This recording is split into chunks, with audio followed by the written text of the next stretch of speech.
इंदिरा गांधी राष्ट्रीय मुक्त विश्वविद्यालय द्वारा आयोजित फेसबुक लाइव के सत्र में मैं शिक्षा विद्यापीठ की ओर से आप सभी का स्वागत करता हूं। आज के सत्र का हमारा विषय है बाल अधिकार और उनका संरक्षण। भारत में बच्चा भी उतना ही महत्वपूर्ण नागरिक है जितना कोई प्रौढ़। बच्चे का बचपन और वह अपने बचपन का आनंद संपूर्णता के साथ ले, इसके प्रावधान यही बाल अधिकार है। भारत में बालक को ईश्वर का स्वरूप माना गया है और हमारी परंपरा में, हमारे ग्रंथों में बालक को तेजोमय माना गया है। मनोविज्ञान में बालक को माना गया है कि बाल्यावस्था में बुद्धि का विकास सर्वाधिक होता है। ऐसे में बालक के बालपन की सुरक्षा इस देश के प्रत्येक नागरिक का कर्तव्य है। यह केवल सरकारों तक सीमित नहीं है।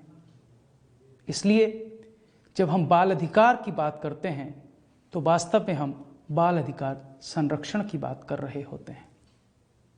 भारत के संविधान ने बच्चों को बहुत से अधिकार दिए हैं।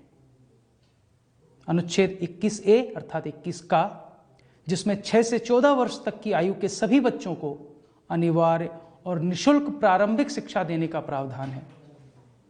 यह प्रावधान 2002 में 86वें संविधान संशोधन द्वारा जोड़ा गया। उससे पहले यह नीति निर्देशक तत्वों की धारा 45 का अंग था। भारतीय संविधान का अनुच्छेद 24 14 वर्ष से कम आयु के बच्चों को जोखिम वाले कार्यों में न लगाने की बात करता है, वहां से सुरक्षा देता है। चाहे वो फैक्ट्रियां हों, ईंट के भट्टे हों, कोई भी ऐसा कार्य जिसमें बच्चों के जीवन का जोखिम हो, ऐसे कार्यों में 14 वर्ष से कम आयु के बच्चों को संलग्न नहीं किया जा सकता। उनके अधिकारों की सुरक्षा, उनके जीवन के अधिकार की सुरक्षा अनुच्छेद 24 में की गई है। अनुच्छेद 39 घ 39D कहता है कि आर्थिक आवश्यकताओं की वजह से ऐसे बच्चों को उन कामों में भेजना जो उनकी आयु और क्षमता के उपयुक्त नहीं है, वहां नहीं भेजा जा सकता। उससे सुरक्षा का अधिकार बच्चों को भारतीय संविधान देता है। अनुच्छेद 39 बच्चों को स्वतंत्र और गरिमामय माहौल में स्वस्थ विकास के अवसर देता है, सुविधाएं मुहैया कराने की बात करता है और उनको विभिन्न प्रकार के आर्थिक, धार्मिक, सामाजिक, लैंगिक शोषण से बचाने की बात करता है। ऐसा नहीं है कि भारतीय संविधान में केवल जो अधिकार बच्चों को लेकर परिभाषित किए गए हैं केवल वही अधिकार बच्चों के अधिकार हैं। भारतीय संविधान बच्चों को भी बड़ों के समकक्ष मानते हुए उनको वो अधिकार देता है जो पुरुषों और महिलाओं को मिले हैं। चाहे वह अनुच्छेद 14 में समानता का अधिकार हो, चाहे अनुच्छेद 15 में भेदभाव के विरुद्ध अधिकार हो, चाहे अनुच्छेद 21 में व्यक्तिगत स्वतंत्रता का अधिकार हो, या अनुच्छेद 46 में जबरन बंधुआ मजदूरी, सामाजिक अन्याय और सभी प्रकार से शोषण से कमजोर तबकों के बचाव का अधिकार हो। हम अपने संवैधानिक प्रावधानों के आधार पर यह कह सकते हैं कि भारत के संविधान निर्माताओं ने संविधान निर्मित करते समय बच्चों के अधिकारों का पूर्ण रूपेण ध्यान रखा है और उन्हें पुरुष और महिला के समान, वयस्क पुरुष और महिला के समान ही अधिकार प्रदान किए गए हैं। साथ ही बच्चों के प्रति कुछ विशेष अधिकार भी प्रदान किए हैं। भारत में बाल अधिकार की बात बहुत पुरानी नहीं है। संविधान में अधिकार प्रदान करने के बावजूद समय समय पर यह देखा गया कि बच्चों के अधिकारों का हनन हो रहा है, परंतु भारत की सरकारें प्रारंभ से ही बच्चों के अधिकारों, समानता और उनके विकास के लिए प्रतिबद्ध रही हैं। बच्चों को किसी प्रकार के खतरे या जोखिम की स्थिति से सुरक्षा का अधिकार भारत में प्रदान किया गया है। United nation convention on right of the child, UNCRC जिसे हम कहते हैं, भारत ने 11 दिसंबर 1992 में इस पर हस्ताक्षर किए और इस पर हस्ताक्षर करते ही भारत में बाल कानूनों में एक व्यापक सुधार देखा गया, काफी परिवर्तन किए गए। पहला महत्वपूर्ण परिवर्तन बालक को लेकर उसकी आयु का है। यूएनसीआरसी के प्रावधानों को स्वीकार करते हुए भारत में भी यह व्यवस्था की गई है कि वो भी व्यक्ति जो 18 वर्ष से कम आयु का है, अर्थात 0 से 18 वर्ष की आयु बालक की आयु मानी गई है, उसे देखभाल करने का और संरक्षण प्राप्त करने का अधिकार राज्य से है। उसे जब भी अपने देखभाल और संरक्षण की आवश्यकता है वह राज्य से ऐसी सुविधा अवश्य प्राप्त करेगा, ऐसा हमारे संविधान में स्पष्ट तौर पर कहा गया और उसके बाद हमने ये विभिन्न प्रावधान बनाए। भारत में बालकों के संबंध में बहुत सारी कुरीतियां विद्यमान थीं। बहुत सारे विषय ऐसे थे जहां बाल अधिकारों का हनन हो रहा था, चाहे वह बाल विवाह की स्थिति हो, चाहे वह लैंगिक तौर पर शोषण की स्थिति हो, चाहे वह विद्यालय न जाने देने की व्यवस्थाएं हो। बहुत सारी व्यवस्थाएं भारत में ऐसी प्रचलन में थी, कानूनी तौर पर नहीं थी लेकिन प्रचलन में थी, जहां बाल अधिकारों का हनन निरंतर हो रहा था और समय समय पर देश के नीति निर्माताओं को इसकी आवश्यकता अनुभव हुई कि वे इनके संरक्षण के लिए अलग अलग कानून बनाएं। ऐसा ही एक कानून बाल विवाह निषेध अधिनियम 2006 है। हम सब जानते हैं कि भारत में बाल विवाह का निषेध 1929 में प्रारंभ हुआ। अंग्रेजी सरकार के समय बाल विवाह प्रतिबंध अधिनियम लाया गया था और लंबे समय तक देश में वही अधिनियम लागू रहा, लेकिन समय काल परिस्थिति के अनुसार नियमों और अधिनियमों को भी बदलना होता है, तभी वे समसामयिक दृष्टि से उपयोगी रह पाते हैं। इसलिए बाल विवाह अधिनियम को समसामयिक दृष्टि से उपयोगी बनाने के लिए बाल विवाह निषेध अधिनियम 2006 लाया गया, जो 1 नवंबर 2007 से देश में लागू हुआ, जिसका उद्देश्य बाल विवाह के आयोजन पर रोक लगाना है। जैसा कि हमने कहा, बाल विवाह निषेध अधिनियम 2006 जो पुराना बाल विवाह प्रतिबंध अधिनियम 1929 था, उसके स्थान पर देश में लाया गया। ऐसा ही एक महत्वपूर्ण कानून बाल श्रम संशोधन अधिनियम 2016 है। बाल श्रम अधिनियम 1986 में देश में आया। संविधान में ऐसा प्रावधान है कि हम बच्चों को ऐसे किसी श्रम के कार्य में नहीं लगा सकते जहां उनके शारीरिक और मानसिक स्वास्थ्य को हानि हो। 14 वर्ष तक के बच्चों को शरीर को कष्ट प्रदान करने वाले, मानसिक विकास को रोकने वाले बहुत सारे जोखिम भरे कार्यों में लगाने पर प्रतिबंध है। संविधान में इसकी व्यवस्था दी गई है। उसी व्यवस्था के तारतम्य में बाल श्रम अधिनियम 1986 था। 2016 में इस अधिनियम को संशोधित किया गया। इसके तहत 14 वर्ष से कम आयु के बच्चों को मेहनत मजदूरी जैसे शारीरिक कार्यों में लगाना जुर्म है, अपराध है। 14 से 18 वर्ष के किशोरों को भी खतरनाक घोषित किए गए क्षेत्रों जैसे माइनिंग है, ऐसी फैक्ट्रियां हैं जहां केमिकल्स पर काम होता है, या ऐसे बहुत सारे क्षेत्र हैं जिनको खतरनाक स्वास्थ्य के लिए घोषित किया गया है। ऐसे क्षेत्रों में 14 से 18 वर्ष के किशोरों का भी काम करना प्रतिबंधित है, निषेध है, पूर्णतः निषेध है। बाल मजदूरी के आरोप में पहली बार यदि किसी को पकड़ा जाता है कि वह बाल मजदूरी करा रहा है तो उसे 20,000 से 50,000 रुपए तक के जुर्माने का प्रावधान है, या 6 माह से 3 साल तक की कैद हो सकती है, या दोनों हो सकते हैं। और यदि दूसरी बार भी कोई इस अपराध में लिप्त पाया जाता है तब उसे सीधे साल भर से 3 साल तक की कैद का प्रावधान इस अधिनियम में किया गया है। इस अधिनियम में और भी बहुत सारी बातें की गई हैं, परंतु यहां पर चर्चा की दृष्टि से इसकी मूल बातों को सामने रखना उचित प्रतीत होता है।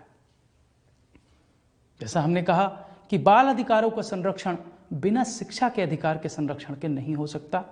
इसीलिए 86वें संविधान संशोधन 2002 द्वारा संविधान में अनुच्छेद 21 को मौलिक अधिकार के रूप में सम्मिलित किया गया और जिसके तहत 6 से 14 वर्ष तक के सभी बच्चों के निःशुल्क और अनिवार्य शिक्षा की व्यवस्था की गई।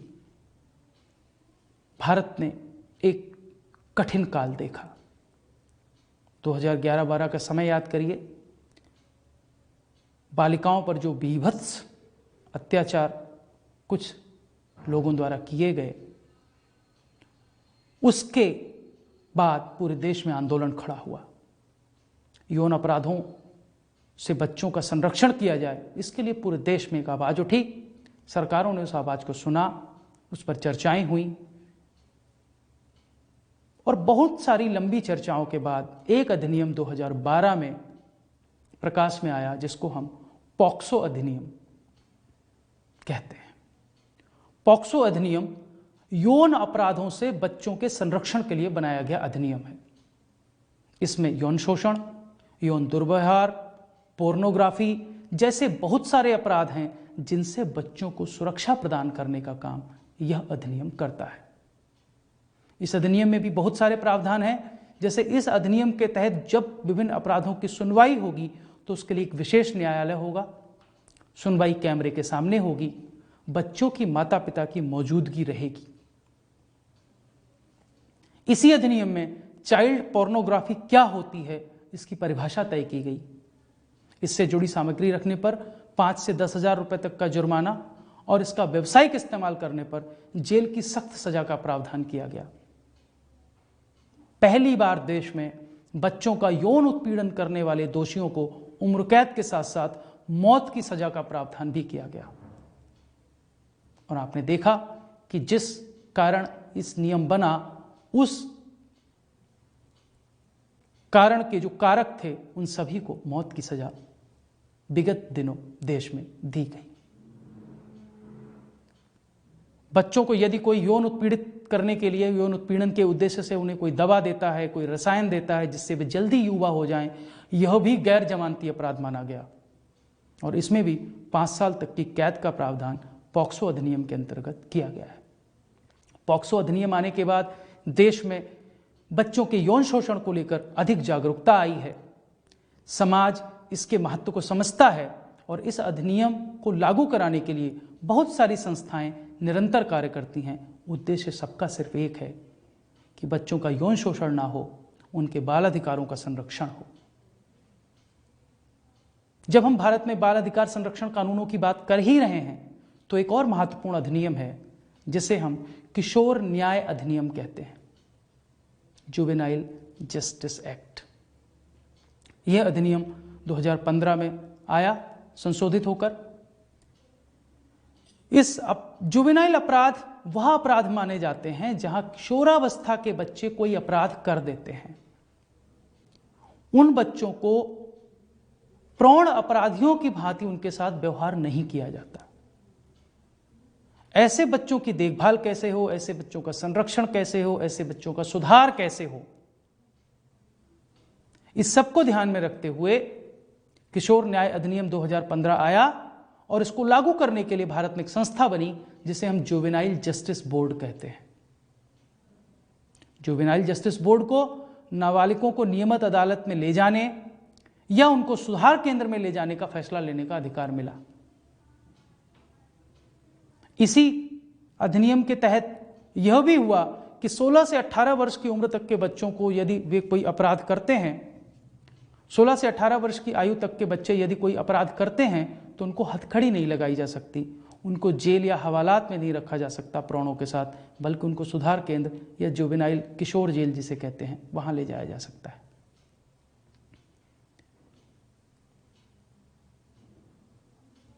ऐसी बीच बीच में मांग उठी कि कई बार कुछ ऐसे अपराध होते हैं जो बच्चे वैसे ही करते हैं जैसे बालिगों ने किए हैं, जैसे अडल्ट्स ने किए हैं।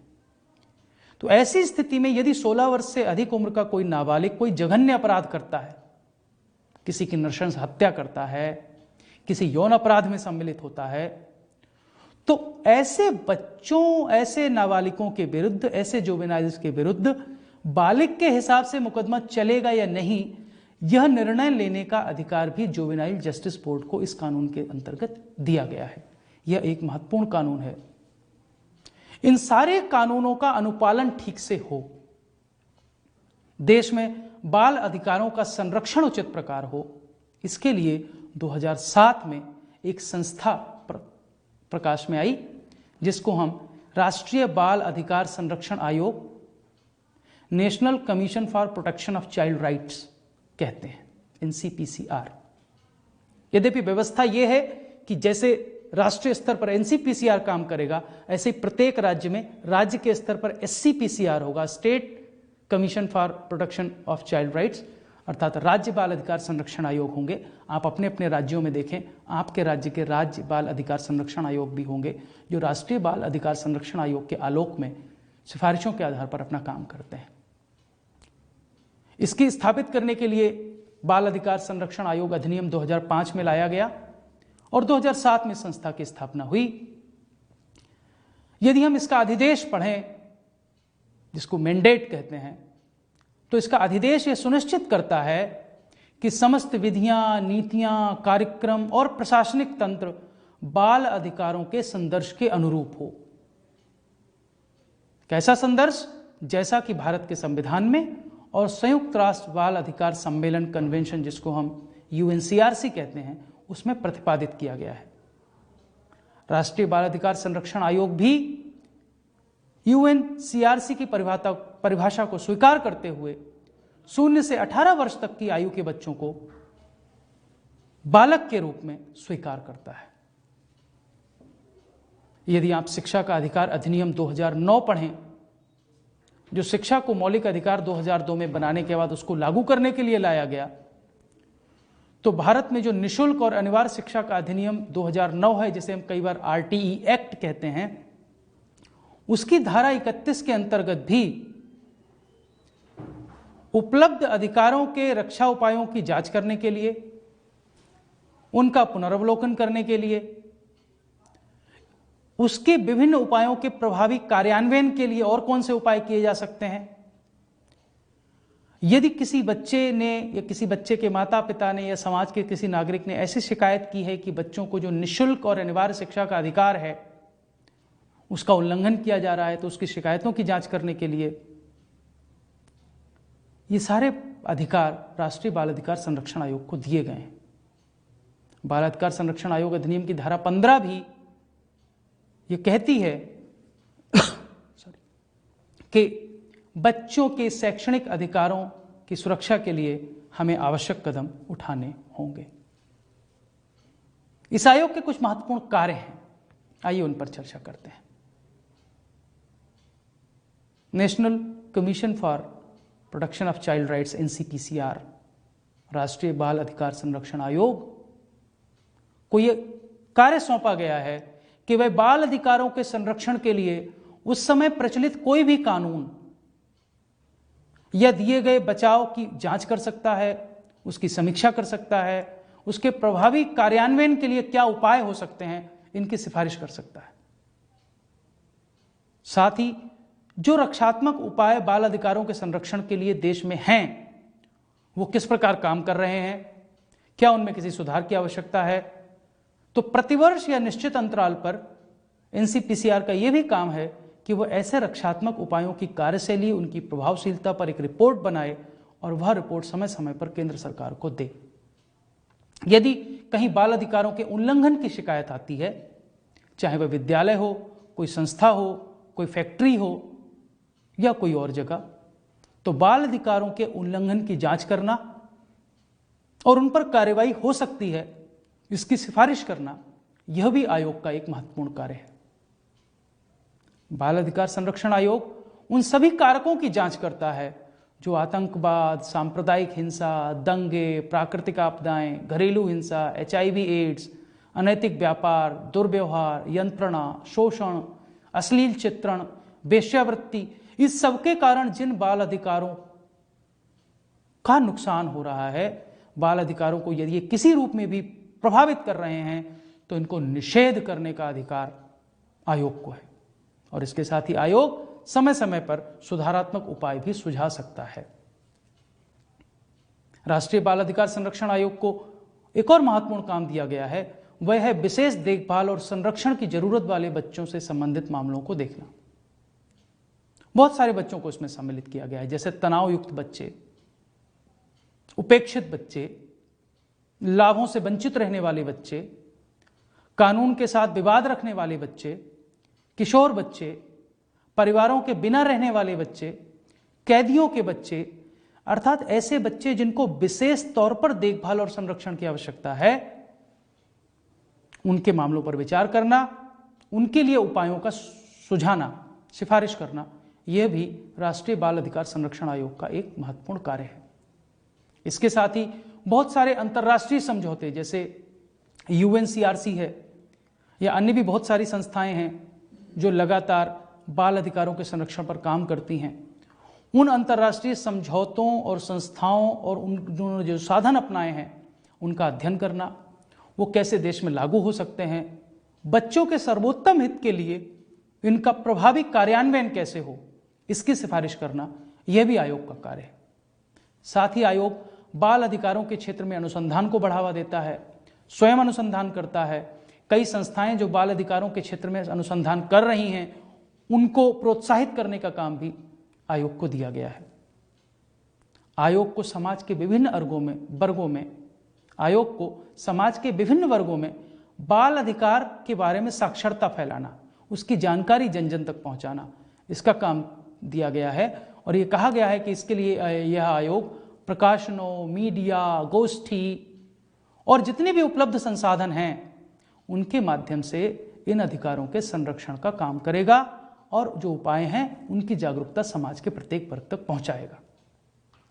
जहां जहां किशोर संरक्षण गृह हैं या कोई ऐसे संस्थान या स्थान बनाए गए हैं जहां बच्चों को रखा जाता है, उनका निरीक्षण करवाना, जहां बच्चों को इलाज, सुधार या संरक्षण की आवश्यकता है, उन प्राधिकरणों के साथ अनिवार्य होने पर सुधारात्मक कार्रवाई करना, यह सारा काम आयोग को सौंपा गया है। NCPCR अर्थात राष्ट्रीय बाल अधिकार संरक्षण आयोग को कुछ मामलों में शिकायतों की जांच करने और कुछ मामलों में स्वप्रेरणा, सुओ मोटो इनिशिएटिव लेने का भी अधिकार दिया गया है। यदि उसको ये जानकारी मिलती है कि कहीं बच्चों को अधिकारों से वंचित किया जा रहा है या कहीं बाल अधिकारों का उल्लंघन हो रहा है, तो जरूरी नहीं है कि आयोग शिकायत होने का इंतजार करे, शिकायत की जांच भी करेगा और वह शिकायत ना होने पर भी स्वतः स्वप्रेरणा से इसका संज्ञान ले सकता है। यदि कहीं बच्चों के संरक्षण और विकास के लिए जो कानून बनाए गए हैं उनका कार्यान्वयन नहीं हो रहा है या जो नीति हैं, निर्णय हैं, दिशा निर्देश हैं, ये कठिनाइयों को जो शमन करने, दूर करने के लिए जो अनुदेश दिए गए हैं, यदि उनका अनुपालन नहीं हो रहा है तो उन सब पर सुओ मोटो अर्थात स्वप्रेरणा से संज्ञान आयोग ले सकता है। बच्चों को राहत प्रदान करना आयोग का मूल उद्देश्य है और इसके बारे में जितने भी प्राधिकरण हैं उन सब के साथ वह इन मुद्दों को समय समय पर उठाएगा। ऐसा हर कार्य जो बाल अधिकारों के संवर्धन के लिए अनिवार्य पाया जाए, वह कार्य करने का अधिकार आयोग को दिया गया है। संवैधानिक अधिकार हैं, आयोग है, आयोग के सदस्य हैं, उनके अधिकार हैं, पर अंत में हमें इसकी चर्चा भी करनी चाहिए कि एक अध्यापक के तौर पर हमारी क्या भूमिका है, हम कैसे बाल अधिकार संरक्षण में अपनी भूमिका निभा सकते हैं। बच्चे जितना समय परिवार में रहते हैं उससे अधिक महत्व वो हमारे साथ अपने बिताए समय को देते हैं। माता पिता भी ये कहते हैं कि बच्चे अध्यापकों की बात कई बार माता पिता से अधिक मानते हैं। ऐसे में अध्यापकों की बात का प्रभाव बच्चों पर अधिक होता है। एक अध्यापक के रूप में आपसे ये अपेक्षा की जाती है कि आप अपने बच्चों के दूसरे माता पिता की तरह कार्य करें। आप अपनी कक्षा में ऐसे बच्चों की पहचान करें जो दुर्व्यवहार से, उपेक्षा से या किसी प्रकार की अक्षमता से ग्रसित हैं, जिनको मदद की आवश्यकता है। बच्चों के साथ सदैव औपचारिक चर्चाओं में संलग्न नहीं रहें।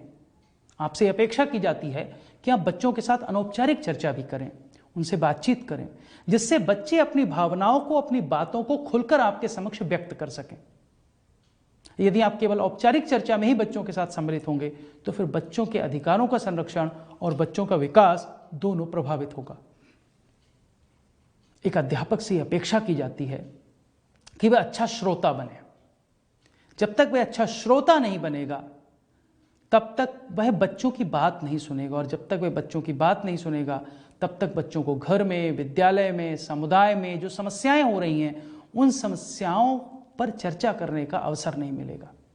समय समय पर जब अभिभावक शिक्षक संघों की बैठक होती है तब भी अध्यापकों से यह अपेक्षा है कि वे बाल अधिकारों के मुद्दों पर वहां चर्चा करें। कक्षा में शारीरिक दंड को ना अपनाएं, वरन सकारात्मक सुदृढ़ीकरण का प्रयोग करें। बच्चों के आत्मसम्मान में सुधार करें। शारीरिक दंड भारत में निषिद्ध भी है और मनोवैज्ञानिक तौर पर यह अनुपयोगी भी है। हाशिए के बच्चे, विकलांग बच्चे, विभिन्न जातियों के बच्चे, विभिन्न वर्गों, धर्म, रंग के आधार पर बटे बच्चे, इन सब बच्चों का जीवन रूढ़िवादी ना बने। इन सब बच्चों के जीवन में सुधार हो, इन सब बच्चों के अधिकारों का संरक्षण हो, यह देखना भी आपका कार्य है। अपनी कक्षा में एक सुरक्षित सीखने का माहौल बनाइए। बच्चा किसी भी धर्म से आता हो, किसी भी जाति से आता हो, किसी भी रंग का हो, किसी भी वर्ग का हो, बालक हो या बालिका हो, वह जब कक्षा में हो तो उसे सीखने का सर्वोत्तम माहौल मिले, एक सुरक्षित माहौल मिले। यदि आप ऐसा कर पाएंगे तो आप स्वतः ही बाल अधिकारों के संरक्षण की दिशा में महत्वपूर्ण योगदान देंगे। फिर भी यदि बाल अधिकारों के उल्लंघन की सूचना आपको मिलती है तो आपसे यह अपेक्षा की जाती है कि आप उसकी जानकारी संबंधित प्राधिकारी को अवश्य देंगे। वह आपका प्राचार्य हो सकता है, वह आपका जिला शिक्षा अधिकारी हो सकता है, वह आपका जिला अधिकारी हो सकता है यदि कोई ऐसा अधिकार का उल्लंघन हो रहा है जिसकी जानकारी आपको पुलिस को देनी है तो वह पुलिस का अधिकारी हो सकता है। यह आपको तय करना है कि किस प्रकार बाल अधिकारों का संरक्षण आप कर सकते हैं। बाल अधिकार एक ऐसा महत्वपूर्ण विषय है जिस पर हम निरंतर चर्चा कर सकते हैं। बच्चों का बचपन बहुत महत्वपूर्ण है। उनको संरक्षित, सुरक्षित परिवेश उपलब्ध कराना हम सबका उत्तरदायित्व है। एक शिक्षक के नाते यह उत्तरदायित्व हमारा और बढ़ जाता है। मैं इस सत्र के अंत में आप सबका आह्वान करूंगा कि हम बाल अधिकार को संरक्षित करें, संवैधानिक प्रावधानों को समझें, अपनी भूमिका को जानें और आइए अपने बच्चों को बचपन का आनंद दें। आप सभी ने इस सत्र को सुना, इसके लिए आप सभी का बहुत बहुत धन्यवाद।